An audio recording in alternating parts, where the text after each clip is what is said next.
Enjoy with your headphones for a better listening experience. Please watch till the end of the video to enjoy the most creepiest part of the title.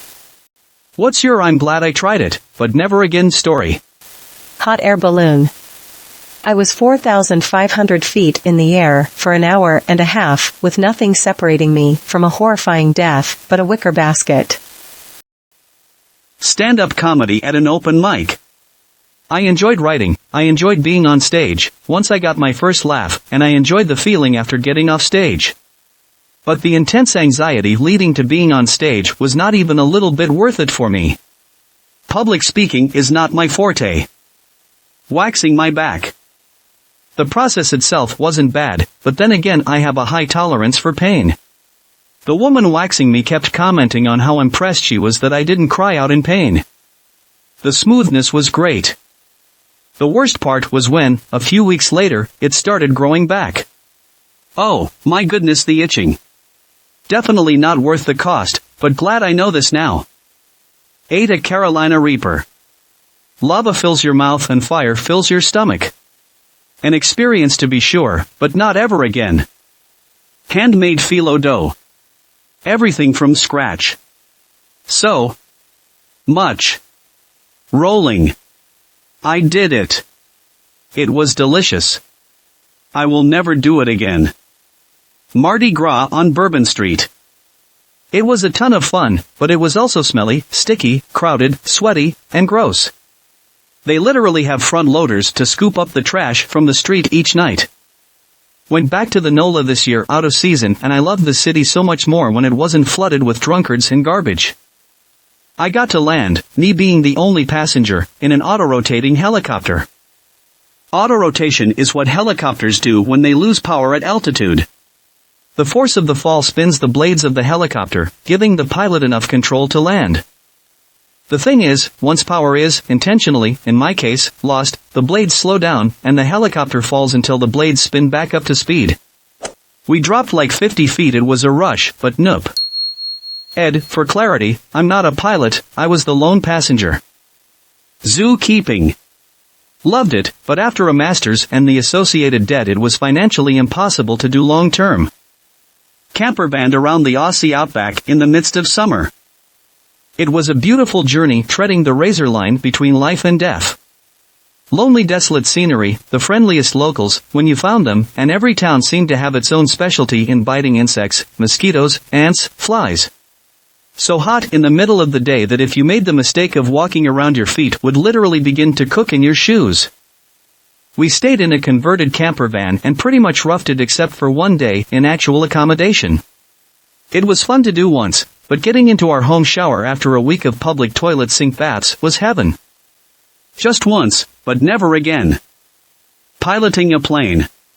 My girlfriend got me a Groupon for a lesson, and I was super excited about it. The guy even let me take off. I was thinking, I don't know if you should hand your life over to a stranger, man. I barely trust myself. It was a very small plane, so you felt every bit of wind, and it was stressful for me. Maybe that goes away if you do it 5 times or so, but I just wanted to try it once. Now I'm good. Living in an apartment where I'm in charge of roommates. Had to evict people who didn't pay, dealt with extreme lack of cleanliness. It's honestly just easier to live somewhere small and cheap, alone, than a nice big place with roommates. Working at McDonald's, Sweden, I now have high respect for people who work in service. In general, I have learned to be more patient when waiting for my food whenever I'm at fast food restaurants. I know the painful stress they're experiencing, and I won't put them through more by being an impatient.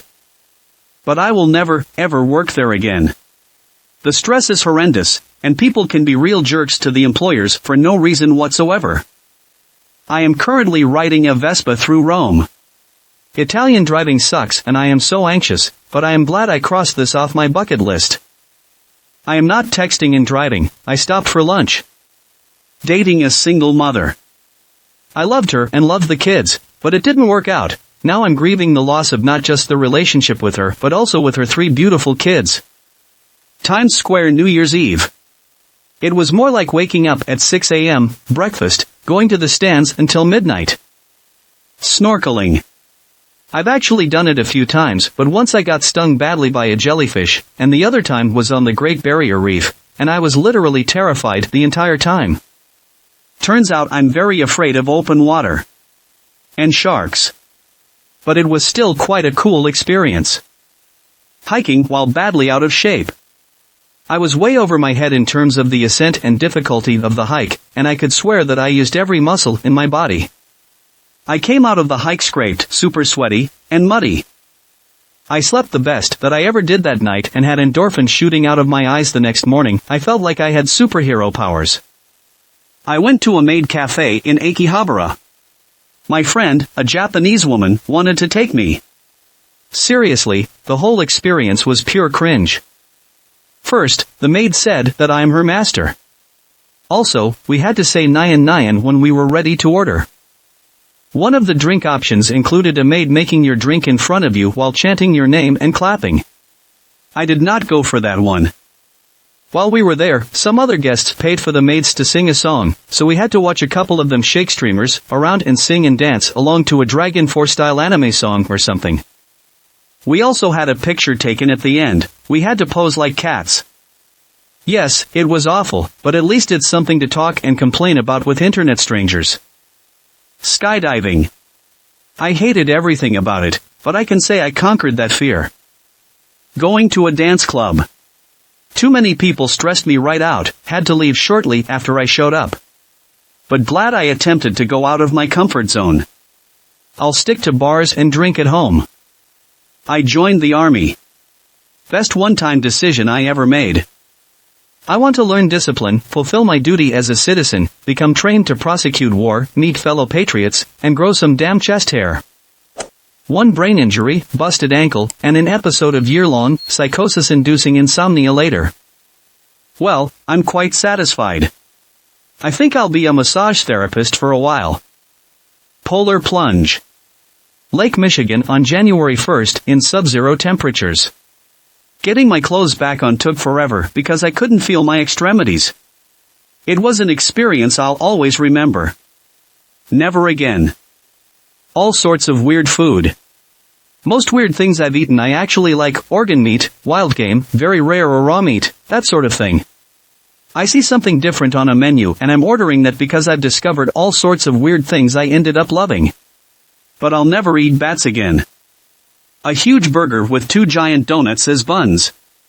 To be honest, it wasn't that bad, but that feeling of pure diabetes prevented me from getting another, or even finishing the one I had. Edit, to those of you asking, it was at a music festival in CA. It was about twice the size of an In-N-Out burger with Krispy Kreme donuts. Childbirth. Although I could argue I wasn't particularly glad to have experienced it in the first place. Edit, my kid was planned, had a few messages asking why I had a kid in the first place. I was never fond of squeezing a human from my lady bits. The birth was not the best, labor for 36 hours, with his spine resting against mine. Kid's heart rate would not go up after each contraction. They cut me so they could use forceps. An emergency C-section was on the cards, but we could have lost him in the time it took to prep for surgery. I hemorrhaged and then went septic. I got a tattoo a couple of weeks back on my left shoulder. Tons of folks told me it really isn't that painful, it's just a scratching sensation, it's no big deal. So, I went for it, and got quite a large, full-color tattoo. As soon as the artist put the tattoo gun to my skin, I realized I'd made a mistake. The pain is different for everyone, and for me it felt like a hot saw being dragged through the skin. About 5 minutes and I nearly fainted, thanks to a hot plus humid day, so we sat for 15 minutes, she got me a drink of Coke, and I ditched my t-shirt. We managed to get through the whole thing, which was the most unpleasant 3.5 hours of my life. Tremendous kudos to the artist for her patience with me. Lesson learned, start with a small tattoo, probably without color, which will take less than an hour, just to get a feel for how much it's gonna hurt. Do not go for something big, and certainly don't go alone to a studio 2 hours from home. Building my own PC and overclocking it. It was a fun experience, especially the OC part, watching the temperature, adjusting the voltage, checking stability, getting it as fast as possible while keeping the temperature in check and still running stable.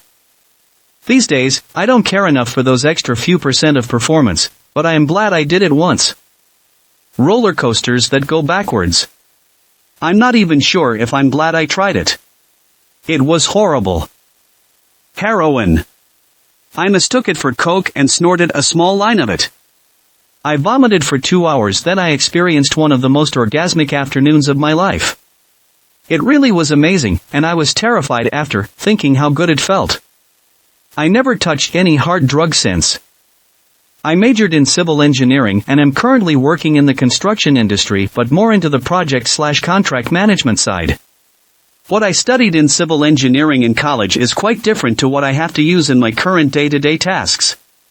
Most of the calculations that you're taught are now done by programs and you just have to input date. If I had known this, I would have probably majored in something else, because 4 years of engineering really took a lot out of me. The constant workload and stress really made me want to quit at times. I'm glad I finished it though. Pierced my nipples. It was fun, but damn, I am glad I don't have them anymore. Being scared of seat belts, lace-covered bras, brushing my hair, getting my hair caught in my jewelry. It looked great, but damn, I am glad I don't have to worry about something hitting my boobs. Also not having to be scared of someone playing with my boobs, and sleeping topless. I just don't do piercings. Riding motorcycles. I wrecked at 75 miles per hour in a turn on a back road. Riding solo, no one around to help. I almost got hit by a car as I slid across the pavement, tore up my knee pretty good, had to call an Uber to get me to urgent care. I think I'm going to take the "you didn't break a single bone or get too hurt" as a sign that I should stop riding. Vacationing in Brazil. Apartment broken into, heinous sunburn, traffic, cab drivers, and not a small chance we'd get mugged. Met some awesome people, ate a lot of really incredible food, enjoyed the views and local hospitality enormously, but also heard enough stories from locals to know I got really, really lucky. Conventions. The first one I went to be a lot of fun and I had a blast throughout, but going to it the year after didn't really capture the same magic as last time. That was 7 years ago, and I've not been back since. Nothing against the convention staff themselves, huge credit to all involved giving both of them wonderful experiences/mini vacations. I just won't be going again. I don't think they're really for me. At the very least, I can say I've been to one. It's been crossed off the list. Going into a cave system. It was even one of those really touristy ones, lots of people, artificial light in places, and it still scared the crap out of me. I don't belong to the underground. My 13th birthday I had 2 male friends have a sleepover. I am also male. One of the guys suggested, "Hey, why don't we practice? You know, for when we get the opportunity with a girl." So, we had a gay 3-way. I bombed them, they licked my tits, one of them sucked me off. And when all 3 of us were sat in a circle wanking each other off, we looked at each other and near enough at the same time stopped and said, "Yeah, this isn't for us." Glad I tried it to know if I'm gay or not, now know that I am not. Summer Music Festival. The intensity of hardcore drug use and rampant sexual assault was not something I was prepared for. I just wanted to rock out and smoke a doobie. Decompression chamber. Coffee enema. Just no. Battered Mars bar. Delicious, but so unhealthy I doubt I will ever have another.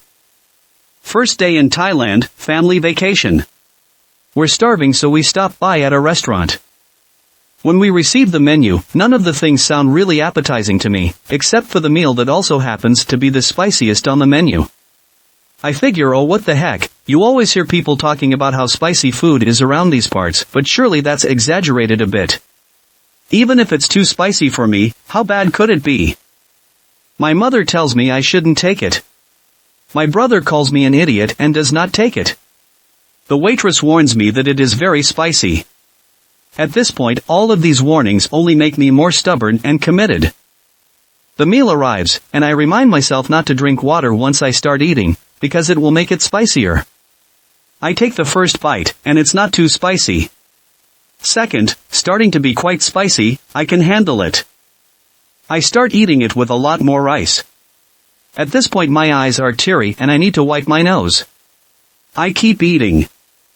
My brother starts laughing, tears are falling down my cheeks, but this is perfect. I love it when a food is too spicy and you keep on eating. There is a special feeling that comes with it that I can't describe.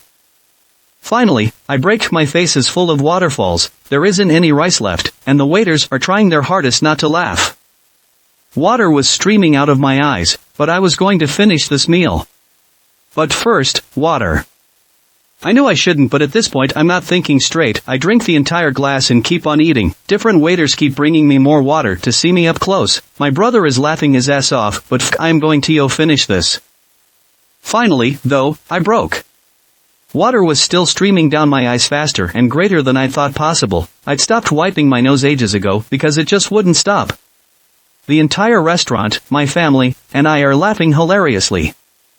10 out of 10 experience and great story to talk about with friends, but I might not be so cocky in the future. Went to visit Auschwitz 3 years ago. I'm glad I did it as it was a significant part of WW2 and thus the world, but I would never, ever go again. Growing weeds. Jesus, it's hard work. 700 plants, the feeding, trimming, general maintenance of the facility. It was a grind. Upside, I got to pinch about a quarter pound out of each harvest. Still, nope. Took a break from my longtime girlfriend to sleep around and party because I thought the grass would be greener on the other side. It both ways and wasn't. It clarified a lot about who I was and how I felt about my partner. It lasted 1 year, we both had fun and eventually found our way back to each other and are now married with 2 kids. Wouldn't have it any other way now. No regrets, right? Sleeping around. My mental health plummeted when I was around 20/21 and I slept with near enough anybody who would sleep with me. I'd never let myself get that way again, but I don't regret it. I now have zero interest in NSA sex, and I can genuinely say I'm comfortable only sleeping with my partner for the rest of my life. There's no curiosity about others or anything because I feel like I've done most of what there is to experience anyway. Raw octopus. In a back alley food shop in Beijing. They chopped the tentacles like noodles, put them in some hot broth in a bowl, and that was it. I could feel the tentacles gripping my mouth and throat. Probably a massive choking hazard. I had one mouthful and had to stop. Saw some little girl, maybe 6 years old, happily slurping away. That was her KFC or McDonald's. I just went backpacking for the first time to a beautiful place hidden away in the mountains of Colorado. Camping out there was really fun. While carrying our stuff in on Sunday, a lot of backpackers wished us good luck and looked out for an extremely aggressive mountain goat that had been chasing hikers and backpackers around. We laughed it off and joked for the rest of that night about how a stupid mountain goat could possibly chase us, a group of 5 men. On Monday we got back from a hike and this huge ghost white mass was blocking our way to camp. Actually, it was in our camp. If you've never seen a mountain goat, as we haven't, you'll be surprised at how huge they are. This one was as big as a cow and looked like a ghost. It had long white hair that reached the ground, 2 7-inch horns that looked incredibly sharp, and probably weighed over 500 pounds. Once he left our camp we got back and ate lunch. While we were hammocking, one of my friends spotted the mountain goat literally sneaking around right up to us. This thing was huge and absolutely terrifying and was absolutely silent. It was within 10 feet of us when we noticed it and we immediately formed a 5-man mass and started yelling at it and shaking sticks and some of us even held logs over our heads.